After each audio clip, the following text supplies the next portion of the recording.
বিলোনিয়া মহকুমার চিত্তমেরায় এসবিআই ব্যাংকের শাখা তুলে নেওয়ার খবর প্রকাশ হতেই এলাকায় জনগণদের মধ্যে চরম উত্তেজনা তৈরি হয়। এলাকার সাধারণ জনগণ যৌথভাবে মিলিত হয়ে বিভিন্ন প্ল্যাকার্ড হাতে নিয়ে আজ সকাল 9টা থেকে বিলোনিয়া আগরতলা সড়ক অবরোধে বসে। অবরোধকারীদের জনগণের বক্তব্য, 10 বছর আগে এলাকার জনগণের কথা মাথায় রেখে চিত্তামারা ব্যাসিডে এসবিআই ব্যাংকের শাখা স্থাপন করা হয়। ইতিমধ্যে ব্যাংকের শাখায় 9 শতাধিক আমানতকারী শাখা অফিসে অ্যাকাউন্ট খোলে। তাছাড়া এই শাখা অফিসে এলাকার লেগার অ্যাকাউন্ট, সামাজিক ভাতা, আবাসনের টাকা ইত্যাদি শাখা অফিসের মাধ্যমে লেনদেন হচ্ছে। এলাকার 5টি পঞ্চায়েতের জনগণ এই ব্যাংকের সুবিধা নিচ্ছে। এলাকার জনগণ জানতে পেরেছে এই ব্যাংক শাখা অদৃশ্য হাতের ছোঁয়ায় বীরচন্দ্র মনুতে স্থানান্তর করার সিদ্ধান্ত নেওয়া হয়েছে। এই খবর প্রকাশ পেতেই এলাকার পুরুষ মহিলারা মিলে এর প্রতিবাদ জানাতে রাস্তা অবরোধের রাখে। অবরোধকারীদের বক্তব্য, এসবিআই ব্যাংক শাখা স্থানান্তরের ফলে সাধারণ জনগণ সামান্য ভাতার টাকা তুলতে বীরচন্দ্র আসা যাওয়া করতে গিয়ে তাদের হাতে কিছুই থাকবে না। এলাকার জনগণ জেলা শাসকের দৃষ্টি আকর্ষণ করে এসবিআই ব্যাংকের শাখা অফিস স্থানান্তর না করার আবেদন জানান। কি কারণ আজকে মূলত রাস্তা অবরোধ? আমাদের গাঁও সভা আজ 10-11 বছর পর্যন্ত আমরা সুযোগ সুবিধা পাচ্ছি। আমরা ব্যাংকটা এখানে দেওয়া কালন্ডা বা মন্দির যা পাইখলা, পশ্চিম পাইখলা, মাইসরা, চিত্তামারা অনেক গাঁও সভার লোক হয় এখানে রেখার কাজের টাকা উড়া, ভাতা উড়া অনেকে রাখে, লেনদেন করে। বাইরের তুনো টাকা আইয়ে যে অনেকের এখানে করে। এই কারণে আমরা সুযোগ সুবিধা, এই 8-10টা গাঁও সভার সুযোগ সুবিধার কারণে আমরা ব্যাংকটা এখানে রাখতে ইচ্ছুক সবাই। ব্যাংক কর্তৃপক্ষ কি কইছে এখানে থাকতো না? ব্যাংক কর্তৃপক্ষ কি কইছে?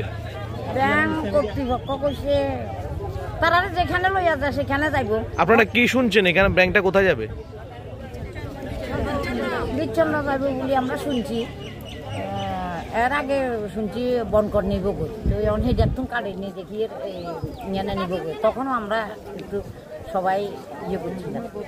এখন মূলত আপনারা চান ব্যাংকটা এখানে থাকুক? হ্যাঁ, আমরা চাই। বিরুদ্ধে আপনার অভিযোগ কি করেছে ডিএম স্যার? ডিএম স্যার আমরা বেশি কি একবার বেকার স্টলের মধ্যে আমরা দিনও কিছু বেকার স্টল যেটা দিত না। মানে আগের ডিএম স্যার যে সময় ছিলেন সাজু আইত, ওই সময় বলেছেন দেবে এস্টিমেট বানাবার লেগে দিচ্ছে। তারা গুয়াহাটির থেকে ইঞ্জিনিয়ার আনছে এসবিআইরা, তারাও সিস্টেমগুলো করার লেগে সিস্টেমও করছে। তো এস্টিমেট বানাইছে 4,93,000 টাকা। এখন নতুন সিদ্ধার্থ শিব জয়সওয়াল স্যার আসার পরে কি বন্ধ হয়ে গেছে কাজটা? না, এটা দিত না। এসবিআই যারা ব্যবসা করতে আসে যে কোনো জায়গার দেয়া ব্যবসা করবো, আমাদের কোনো দেখবেন সে কোথায় দিচ্ছে। আমরা কেন রাস্তা অবরোধ করছি, আমাদের চিন্তা আমরা গ্রাম পঞ্চায়েতে স্টেট ব্যাংক একটা আছে, স্টেট ব্যাংকের শাখা। তো এই ব্যাংকটা আমরা হেলথ সেন্টারের মধ্যে আমরা বসেছিলাম 2014 সালে। তখন হেলথ সেন্টারটা হেলথ কেয়ার লইয়া যায়। তো আমরা কিছু বেকার স্টল, যেহেতু আমরা এখানে 5টা আছে, 5টা বেকার স্টল আমরা ব্যাংকের দিয়ে দিই। তো ইঞ্জিনিয়ার আইয়া গুয়াহাটির থেকে তারা স্টেট ব্যাংকের ইঞ্জিনিয়ার আইয়া এটা কী সিস্টেম বানানো লাগবে এটা তৈরি হয়ে গেছে। তো আমরা এস্টিমেটও করলাম, ডিএমের কথা নিয়ে, বিডিওর কথা নিয়ে এস্টিমেটও করছি।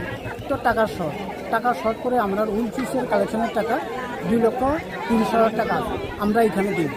এরপরে এস্টিমেট করার পরে কত আছে 4,93,000 টাকা আছে। তো বিডিওর কাছে আমি দিলাম, ম্যাডাম এটা যদি আমরা পিডিএফ ফান্ডের টাকা যদি আমরা দেন টাকাটা কাভার হয়ে যাবে, তাহলে ব্যাংকটাও আমরা রাখতাম পারবো এলাকার সাথে। তো এবার বিডিও যখন জিজ্ঞাসা করছে, বিডিও বেকার স্টলের মধ্যে হইতো না, তো আমি কিছু হাকিম লড়া হুকুম লড়ে না। আগে ডিএম থাকতে এটা অর্ডার দিয়ে গেছে, স্টিমারও বানাইছে, ডিএম আইসে আর দিতে আসে না। তো ব্যাংক যাইব গা, তো ব্যাংক কিন্তু আমরা লাগে দিয়ে পারতাম না। কিন্তু এলাকার মধ্যে আমরা গরিব শ্রেণী বেশি, আমাদের গাঁও সভার মধ্যে 847 জব কার্ড আছে, ভাতা প্রাপ্ত বহুত আছে।